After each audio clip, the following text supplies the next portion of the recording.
Nobody wants an open war in the Middle East. The United States doesn't want an open war with Iran, and contrary to popular belief, Iran doesn't want an open war with the United States. If they wanted an open war with the United States, there were ways that they could have moved already to make that happen really fast. The thing is that they know that they'd get crushed if they go up against U.S. military openly. But at the same time, they want to keep fighting this war through proxies. They want their soldiers to be able to attack us from hiding in buildings, hiding amongst populations in Iran, in Syria. But what we're seeing is that everyone is playing chicken with each other in the Middle East. They're threatening open war, and they're not backing down. And so the Biden administration, humiliated by U.S. soldiers being killed along the Syrian and Jordan border, and that is a horrific, shameful way of framing that, but that's exactly how the Biden administration has framed it, or as the White House press secretary said, they died while fighting for the Biden administration. That is absolutely shameful. Those soldiers died fighting for the United States and for the interests and to uphold the U.S. Constitution as their oath was. They were following orders. But can we be questioning the people who gave them orders to be in Jordan/Syria? Yeah. Why in the world are we there? Why are we there?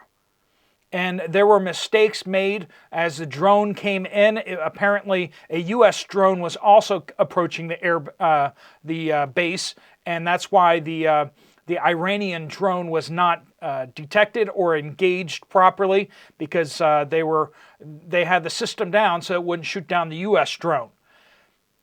But what's also shameful is now that the Biden administration is humiliated by this, and they're going to take action of airstrikes, and they're doing airstrikes against targets in Iraq and Syria, against Iranian targets there. The Biden administration actually gave out a list of the targets that they were going to hit, which is shameful because it's endangering U.S. pilots. How would you like to be a pilot? As advanced of an aircraft as you're flying, would you like your target to know, hey, by the way, an American fighter or bomber is going to attack this target X in the next few days?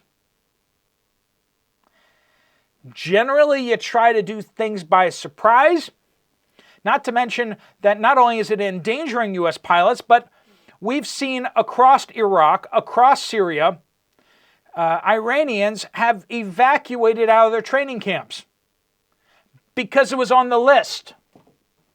Biden gave them a list of all the places that they might hit over the next few days, and the Iranians said, okay, well then we're just not going to be in this building. And they all just left. They took all their sensitive papers and their weapons and they just moved out of the buildings.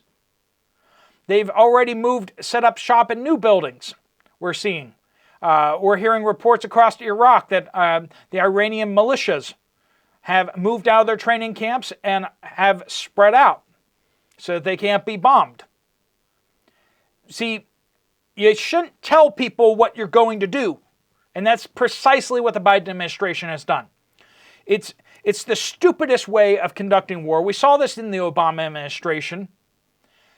Let's just tell everyone what we're going to do before we do it, so that when we do it, it doesn't actually have any impact. And it endangers American soldiers, American Air Force pilots across the board. We have Iran doesn't want to go to war with us. But when the Biden administration it's threatened to hit one or several facilities inside Iran, Iran came back and said, if you hit any of our facilities inside our country, we will go to war with you. I know.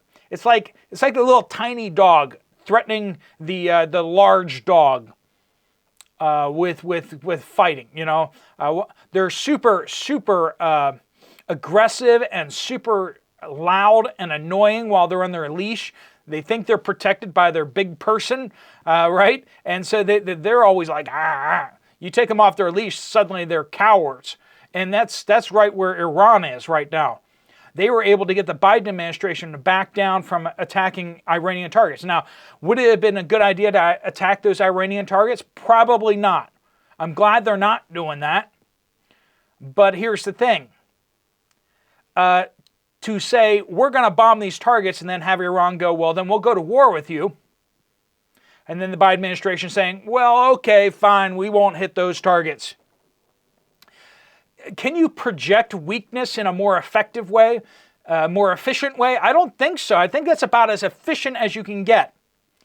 Talk a big game and then step back when they step up to you. You know? That when you pretend like you're going to go fight somebody and then they pretend like they're going to fight you back and you back down first. Like, who is planning things? Obviously, the defense secretary over there has his own health struggles that he's got going on. He's not really running the Department of Defense, the largest military in the world. He's not really paying attention to that, apparently. That's the only thing I can think of, because any defense secretary worth their salt, any national security advisors should be saying to the president, hey, let's not release the target list. And I got a big update on what's going over on in Israel too, so you want to stick around for that. We're almost there. But like I said, shameful and stupid execution. It just absolutely insane. I can't even believe what I'm seeing here. I hope and I pray that no American pilots or any troops that may be involved in any ground movements or attacks be injured or killed in the coming days, because what we've seen here is just absolutely insane. I don't even understand it to do those type of things. So what's going on with Israel? Israel.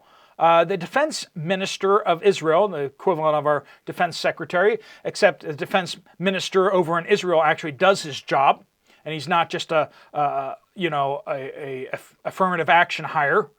So we have the Israeli defense minister said that more Israeli troops are going to be going into action along the northern border with Lebanon. We see hospitals across northern Israel preparing. Now, we've seen this negotiation for a ceasefire with Gaza. And I think that's very important to see that Israel is now trying to negotiate this ceasefire with Hamas down in Gaza, down in the south. It may be because Israel's ramping up for a major incursion into Lebanon. We've actually heard I can't confirm it, but reports of Israel potentially going up to this one river inside Lebanon, and it's a ways in there. They're talking about potentially taking over the whole southern part of Lebanon to attack Hezbollah and to take them out. They're just sick and tired of Hezbollah firing missiles across the border nonstop. It's every day they're firing missiles across the border. People have had to evacuate their homes and can't go home. Israeli troops up there are being shot at, and they're responding with airstrikes. But there's a certain point where they just need to go across the border and attack them on land. And in order to do that, they probably want to have the southern Gaza Hamas fight at least simmered down so that they can focus their efforts on the northern border. And so it looks like that may be escalating seriously in the coming days, weeks. Israel may actually invade Lebanon. Now, I know the Biden administration has told Israel, please don't do that. That's not a good idea. We don't know that we can protect you from that. We don't know that we can provide enough support for that. United States doesn't have that many naval ships off the coast of Lebanon anymore, but I think that Iran would be chomping at the bit to get Israel to invade southern Lebanon. I don't think that they are not prepared. I think that they are prepared for Israel to come in there. Israel has one of the best militaries, best run, best motivated militaries in the world, but that could be a really hard, difficult fight for them. But it sounds like, from what we're hearing from the Israeli defense minister and from others, it sounds like they are seeing this more and more as an existential threat to Israel, that they need to take out the Hezbollah forces in southern Lebanon. And if they go into Lebanon, the question is, will the Lebanese military, will they step back and let this happen, or will they join forces with the Hezbollah and fight against the Israeli incursion?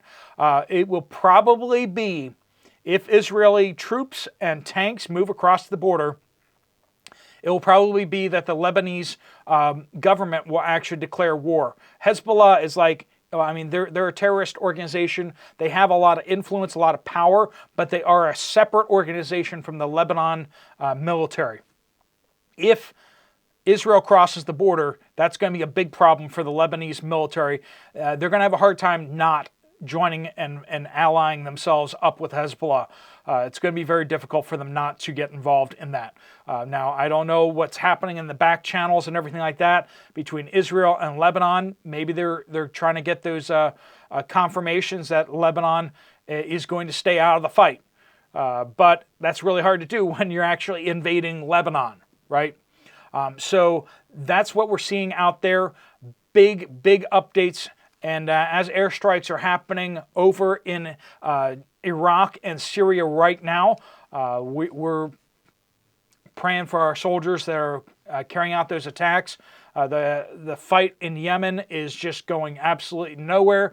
U.S. continues to do airstrikes, and the Yemenis continue to fire missiles and drones at U.S. warships, as well as cargo ships that are trying to get past Yemen. But that's not going well. Just the other day, the USS Gravely, I believe it was almost hit by a cruise missile. They had to actually use their Seawick system. Did I pronounce that right? Basically it's the Phalanx Gatling gun system that's designed to take out missiles at the very last bit, but you're not supposed to be using those things. CRAM, is it? Anyway, it's one of those words, but I'm always used to calling it the Phalanx system, but that might be for land or something like that, but it's the Gatling gun that takes out the missiles, but that shouldn't be employed because the missiles should be destroyed and the cruise missiles should be destroyed further out and not that close into the ship. And so, as they say, the cruise missile was seconds from hitting the destroyer. So that's a very close call. Like I said, we have to be right every single time. We have to be perfect in our execution in shooting down these missiles every single time. The Houthis need to get lucky once, just once, and the whole situation over in the Middle East is going to change. They've hit several cargo ships, and fortunately none of them have sunk. That's good news.